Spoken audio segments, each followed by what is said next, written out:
Hello and welcome to today's video.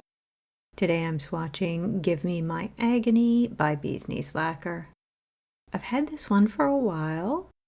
I had put this on twice before and somehow managed to ruin my manicure before I could get all of the footage I needed. I'm not sure how I managed to do that so many times.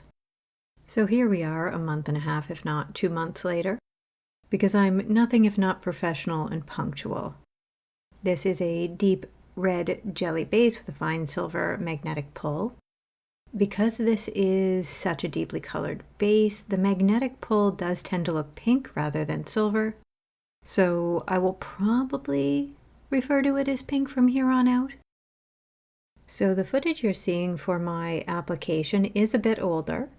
I am using a wand magnet under my thumb in the footage, but in what you're going to see in the full hand shots, I've cheated once more and I used a neodymium bar magnet for the cat eye and horseshoe magnet for the velvet. One thing I will say is you can see exactly how dark that jelly base is on my first coat. This is not a polish that is kidding around. I think you could honestly wear this in one coat, and I might in the future. I really liked this in the cat eye in one. I don't necessarily think this would work as a topper except over a very similar color because, as you saw in that first coat, it just covers so well.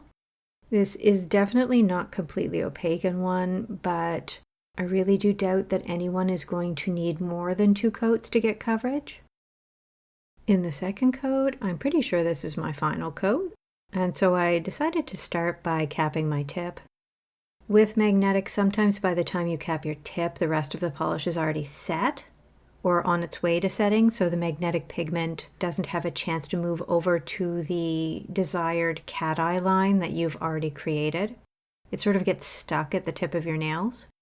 So I'm just working around that and preempting it by just capping my tip first. And that way, when I go back over it with the brush, it's going to re-wet it just a bit and the magnetic pigment will have a chance to move to the line I want to create. Bee's Knees said that this was supposed to look like old blood and was inspired by Baldur's Gate 3 and the character of Orin. I think they'd hit the nail right on the head. This absolutely looks like dried blood to me, especially in the cat eye format. And I absolutely love the unhinged character that is Orin. What an excellent tribute to her insanity. And we are out in the sun. My thumb, ring, and pinky were done as cat eye using that neodymium bar magnet, and my index and my middle finger were accomplished with the horseshoe magnet. This particular magnetic pigment is extremely fine, whereas the pigment in, say, Mind Over Matter from last week was quite large. This particular pigment creates a very even-looking flash on the nail. So Mind Over Matter has a magnetic pigment that's kind of similar to a large particle shimmer in that you can sort of see the individual elements. Whereas this one, Give Me My Agony, is quite fine, and I find myself having a very difficult time picking out individual elements of that magnetic. So it has more of a smooth look. I do think I honestly like the finer, smoother looking pigment in magnetic better, which is a bit of a surprise for me since, though I don't hate fine shimmer, I certainly do like them. A lot of my favorite polishes have a larger particle shimmer. And I think this might be the exact opposite. A lot of my favorites seem to be the more finely milled. In the shade, I don't think this polish looks terribly different.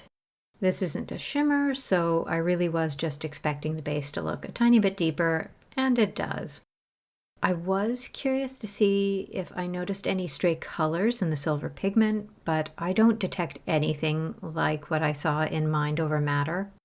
You can still see the flash of the magnetic, but it is just a tiny bit less bright than it was in the sunlight, and that is also pretty expected. Now, in terms of what this particular polish reminds me of, that is A Dinner Table at Night, a painting by John Singer Sargent. I think her taking center stage as the person enjoying alcohol is significant.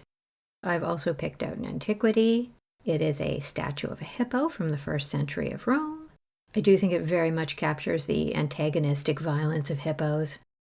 Inside, we start out near the window, and the polish doesn't look terribly different than it did in the shade. It might be important to know that it was cloudy by this point, so I didn't have a lot of natural light filtering in. When I swing around to the left and the artificial light, the velvet actually has a better flash. That's not usually the case, but in this particular instance, I think the lights are providing better illumination. And I think here's where you can see one of the byproducts of using the bar magnet.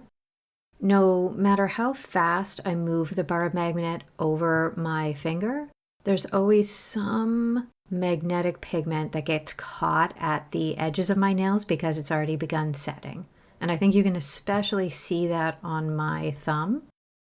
And that is all for today. Thank you for watching. Please subscribe so that I can burrow into some leaf litter and wait to freeze for the winter. Please enjoy a clip of Speed Racer angrily grunting and squeaking at the other squirrels.